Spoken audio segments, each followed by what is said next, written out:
Au nom du Père et du Fils et du Saint-Esprit, ainsi soit-il.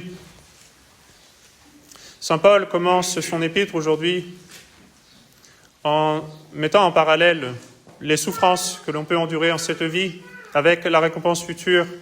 Et voici ce qu'il dit. « J'estime que les souffrances du temps présent n'ont pas de proportion avec la gloire à venir qui sera manifestée en nous. » Pas de proportion.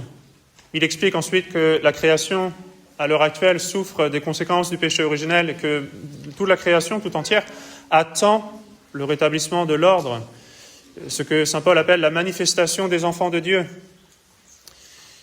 Et c'est le cas des créatures, bien sûr, et c'est notre cas aussi. Souvent, sur la terre, en cette vie, le juste est persécuté, le juste est en but à tout plein de difficultés, celui qui veut bien faire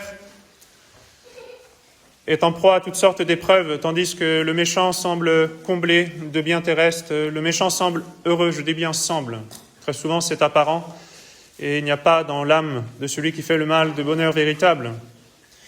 Et donc tout cela, ce n'est que temporaire. Et par exemple, cet été, voilà, si vous essayez justement de garder les règles de modestie, eh bien vous allez souffrir un peu de la chaleur, c'est vrai.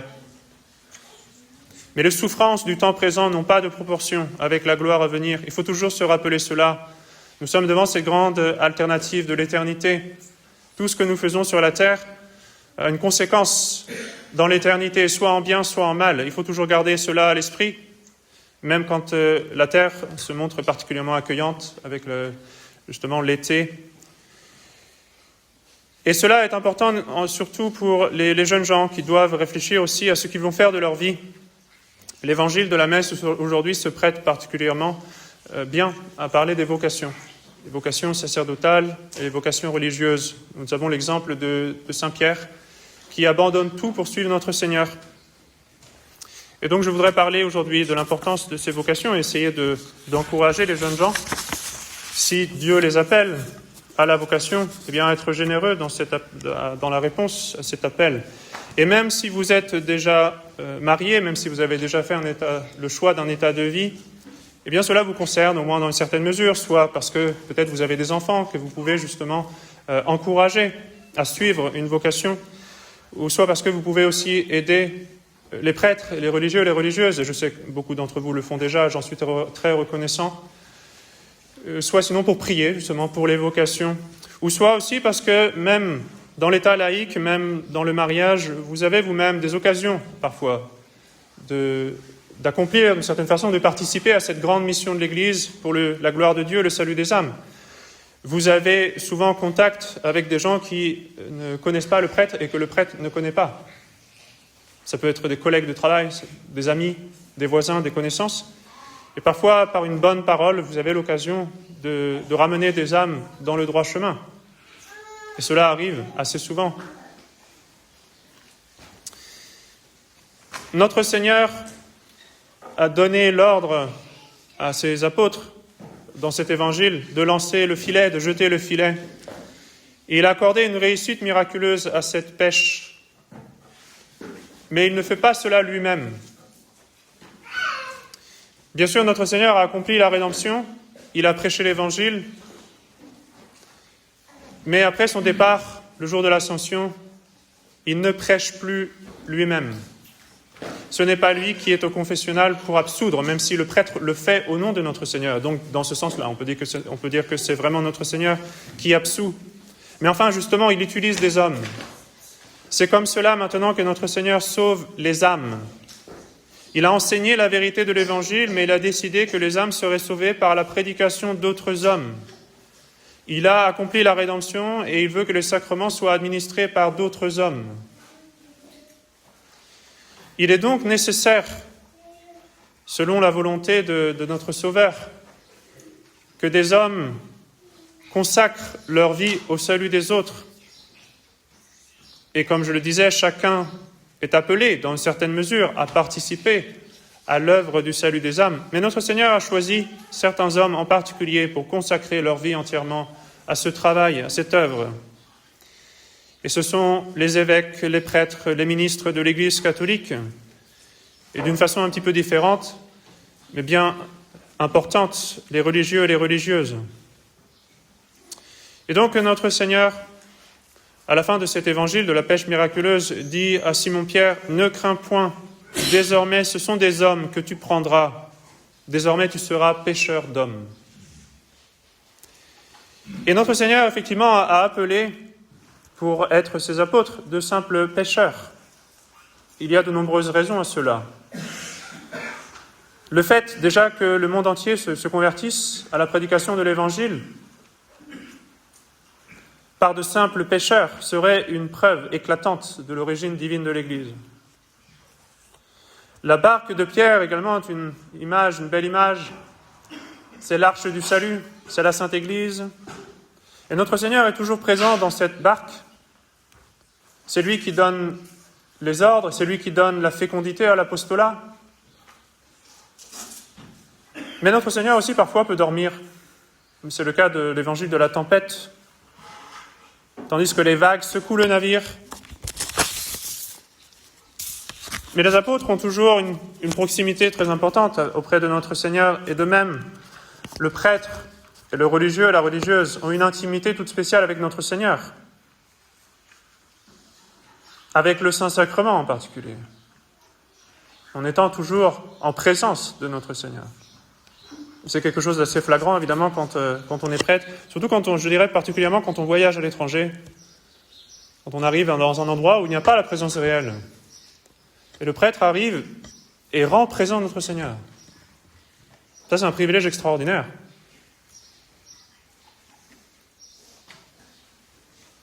Et le prêtre peut, dans cette barque, peut plus que quiconque se tourner vers l'étoile de la mer, la très sainte Vierge Marie, pour obtenir aide et conseil.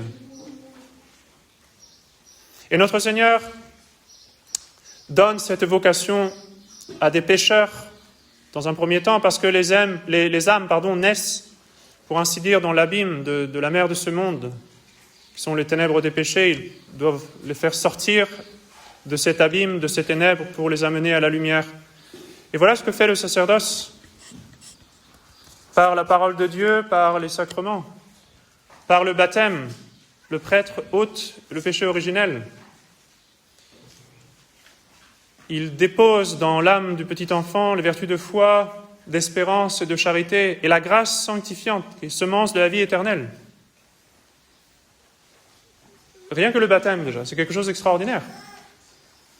Un petit enfant qui naît, qui n'est pas encore baptisé, est ennemi de Dieu, malheureusement, par le péché originel. Et au moyen du baptême, voilà qu'il devient enfant de Dieu.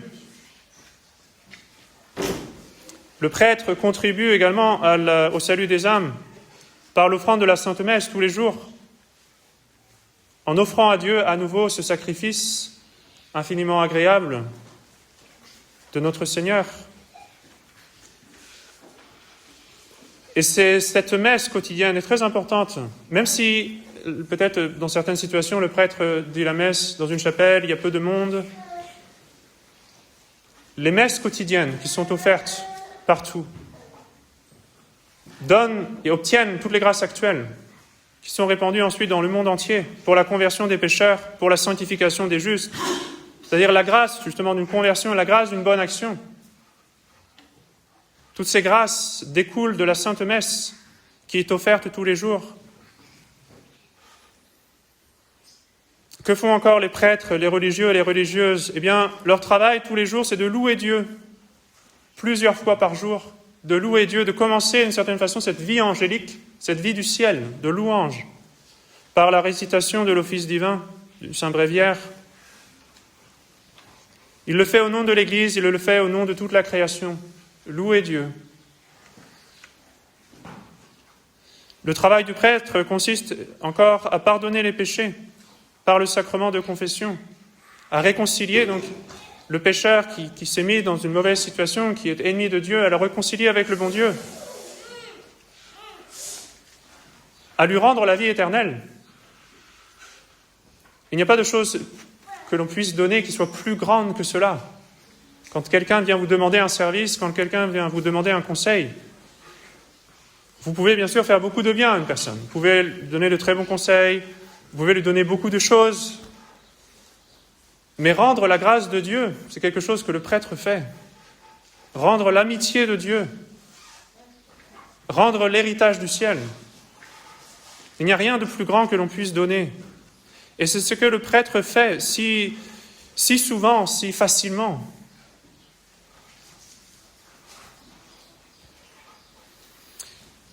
Le prêtre bénit les mariages afin que dans de bons foyers chrétiens, de nombreuses âmes puissent naître et être éduqués dans la foi. Et les religieux et les religieuses, souvent, ont un rôle très important auprès des enfants, justement, pour leur apprendre à aimer le bon Dieu, pour éduquer ces âmes afin qu'elles puissent aimer Dieu, louer Dieu pour toujours au ciel.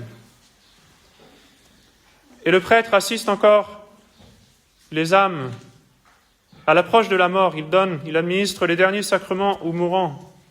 Ça aussi, c'est un travail extraordinaire qui parfois peut se jouer en seulement quelques heures. Parfois, ce sont des âmes, bien sûr, qu'on a bien connues, qu'on a assistées toute leur vie. Je dis cela, moi je suis encore assez jeune. Mais parfois, ce sont des âmes aussi qu'on ne connaît pas forcément, mais bon, providentiellement, on est le prêtre qui est disponible. Et on est amené à assister une âme dans les dernières heures de sa vie, c'est extraordinaire. Parce que ce sont les dernières heures les plus importantes. De pouvoir donner la consolation des sacrements, c'est quelque chose d'extraordinaire. Le temps du prêtre est si précieux. En quelques heures, il peut faire tant de bien. Pensez-y. Jeunes garçons, jeunes hommes, pensez-y. Voilà ce que fait le prêtre. C'est son travail quotidien, c'est sa profession, c'est son emploi. C'est une vocation, bien sûr. Et ce n'est pas tout. Le travail du prêtre consiste aussi, bien sûr, à défendre et à prêcher la vérité. Et là encore, on pourrait faire une longue liste. Défense de la foi, défense de la morale chrétienne. Alors c'est sûr que parfois, on s'expose à des critiques, on s'expose à toutes sortes de commentaires. Mais peu importe, quelle grâce, quelle joie de pouvoir défendre la foi. Est-ce qu'il y a un travail plus consolant que cela ? De défendre le bon Dieu, de défendre la Sainte Vierge. Pour les religieux et les religieuses, je pense particulièrement aux sœurs de la sagesse ici, d'enseigner la foi aux enfants, de leur faire connaître la foi, de leur faire aimer la foi.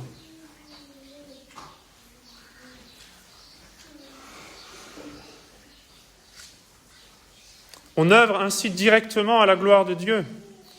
Cela vaut vraiment la peine de consacrer sa vie, de renoncer à tous les biens terrestres, d'endurer, oui, c'est vrai, des épreuves, des difficultés, bien sûr, des fatigues. Mais vraiment, saint Paul avait raison, les souffrances du temps présent n'ont pas de proportion avec la gloire à venir. Oui, c'est vrai, un peu de fatigue, beaucoup de fatigue parfois, on va être franc. Mais en quelques heures, on peut faire tant de bien. Réconcilier parfois des âmes qui ont été des années et des années dans le péché, qui ont été touchés par la grâce et qui veulent se confesser. Et parfois, les confessions générales peuvent être assez compliquées, assez longues, c'est vrai. Mais parfois, c'est assez impressionnant. En une journée, parfois, de confession générale, on peut avoir effacé des péchés, des centaines et des centaines de péchés. Redonner espoir à des âmes qui avaient perdu toute espérance. C'est un travail extraordinaire que le sacerdoce. Et quel honneur aujourd'hui particulièrement de se consacrer à Dieu dans un monde qui oublie Dieu, qui ne veut plus entendre parler de Dieu, qui se moque de Dieu dans certains cas, qui l'offense, ou au minimum qui est complètement indifférent vis-à-vis de Dieu. Quelle consolation pour le Sacré-Cœur quand un garçon ou une jeune fille se décide à offrir sa vie pour le bon Dieu, pour les âmes, pour consoler le Sacré-Cœur.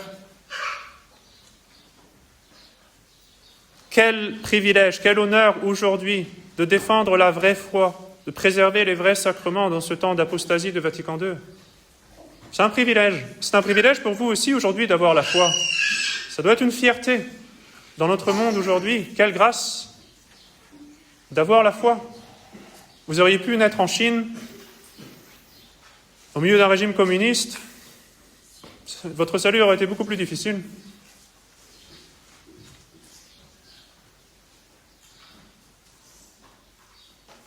Et donc, chers enfants, c'est à vous particulièrement que je parle. Cela vaut vraiment la peine. Cela vaut la peine de tout perdre. Comme les apôtres l'ont fait aujourd'hui dans l'Évangile, ils ont tout laissé, ils ont tout abandonné pour suivre notre Seigneur. D'ailleurs, notre Seigneur venait de faire un miracle. Ils ont obtenu une pêche miraculeuse. Les filets étaient pleins, les barques étaient pleines. C'était l'affaire du siècle, d'une certaine façon. Ils n'avaient jamais eu autant de poissons. Ils ont laissé le poisson, ils sont partis. Peu importe pour le poisson. Si notre Seigneur a fait ce miracle, bien sûr, il pouvait le refaire si besoin. De fait, il l'a refait après la résurrection. Mais comme disait saint Paul, les choses qui avaient été pour moi des gains, je les ai regardées comme une perte à cause du Christ.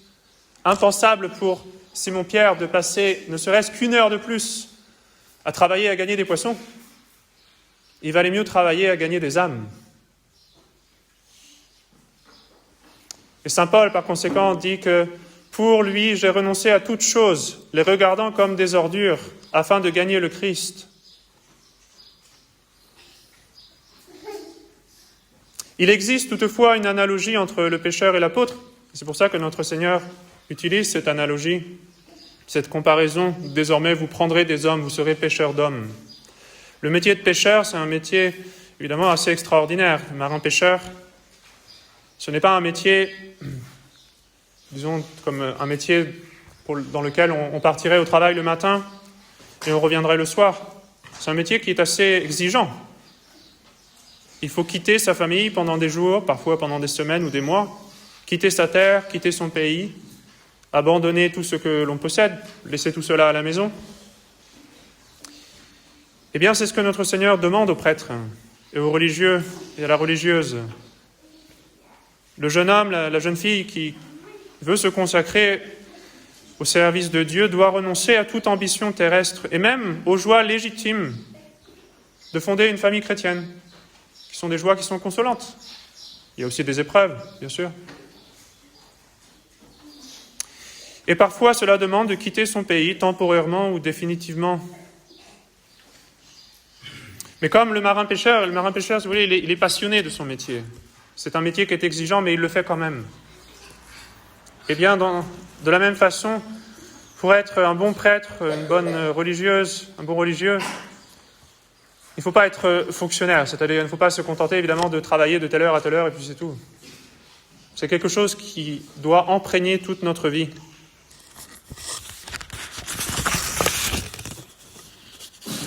Alors prions pour que chez nos enfants, chez nos adolescents, le bon Dieu suscite cette grâce, cette passion, ce saint enthousiasme du salut des âmes, afin qu'ils offrent généreusement leur vie en sacrifice. Dans l'Évangile, évidemment, saint Pierre se reprend en disant « Je ne suis pas digne. Seigneur, retirez-vous de moi, car je suis un pécheur. » Et notre Seigneur le savait, et notre Seigneur savait que saint Pierre même viendrait à le renier un jour. Cela se passe au début de la vie publique, bien avant le triple reniement. Mais notre Seigneur savait qu'aussi la grâce de Dieu allait transformer saint Pierre, que le Saint-Esprit lui donnerait un jour le courage de prêcher l'Évangile et de mourir pour l'Évangile. Aussi notre Seigneur lui répond en lui disant « N'aie pas peur, désormais tu seras pêcheur d'hommes. »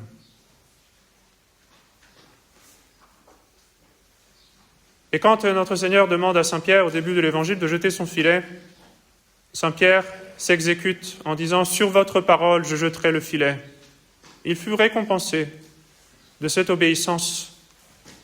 Donc si vous pensez à la vocation, ne vous effrayez pas, ne vous dites pas « Je ne suis pas digne ». C'est vrai. Ne vous dites pas, je n'y arriverai jamais. Humainement parlant, c'est vrai aussi. Mais si c'est vraiment votre vocation, si c'est l'appel de Dieu, alors soyez généreux, le bon Dieu fera le reste. Le prophète Jérémie s'est excusé lui aussi. On lit ça au début du livre de Jérémie. Le jeune prophète disait « Seigneur Dieu, je ne sais point parler, car je suis un enfant. » Et le bon Dieu lui répondit « Ne dis pas, je suis un enfant, car tu iras partout où je t'enverrai, et tu diras tout ce que je te commanderai. » Il faut bien sûr, pour entrer dans le sacerdoce, ou même dans la vie religieuse, une certaine sainteté de vie. Il faut pour le sacerdoce, en plus de cela, une certaine science, une certaine prudence, etc. D'autres qualités, bien sûr, c'est vrai, mais le séminaire est là pour ça. Le noviciat également est là pour ça, pour former les religieux et les religieuses. Et si ce n'est pas pour vous, on vous le dira. Donc, que cela ne serve pas de prétexte à un manque de générosité. Saint Pierre était un simple pécheur, Saint Matthieu était un publicain, mais cela ne les a pas empêchés de devenir de grands apôtres.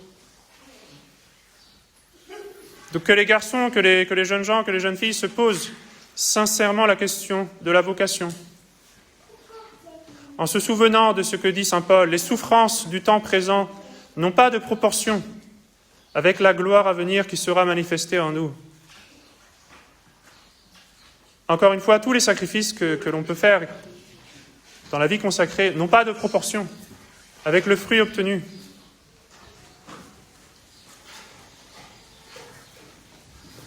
Et donc que ces jeunes garçons, que ces jeunes filles soient embrasés par l'amour de Dieu et des âmes, qu'ils oublient tout le reste et qu'ils disent avec saint Paul « Je supporte tout pour les élus », afin qu'ils obtiennent aussi eux-mêmes le salut qui est dans le Christ Jésus avec la gloire du ciel. Au nom du Père et du Fils et du Saint-Esprit, ainsi soit-il.